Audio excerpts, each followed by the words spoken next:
সরাসরি সংঘাতের আগে বাকযুদ্ধে জড়িয়ে পড়েছে যুক্তরাষ্ট্র ও ইরান। তবে এরই মধ্যে ইরানের কাছে মার খেয়েছে যুক্তরাষ্ট্র।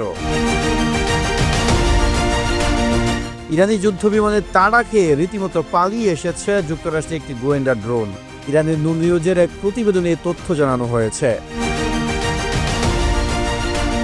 প্রতিবেদনে বলা হয়েছে ওই মার্কিন ড্রোনটি ইরানের আকাশ সীমার কাছাকাছি চলে গিয়েছিল।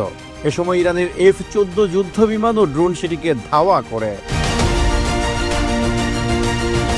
নূন নিউজে বলছে, ইরানের সশস্ত্র বাহিনী পূর্ণ মাত্রায় প্রতিরক্ষা নিশ্চিত করতে সর্বোচ্চ সতর্ক অবস্থায় রয়েছে।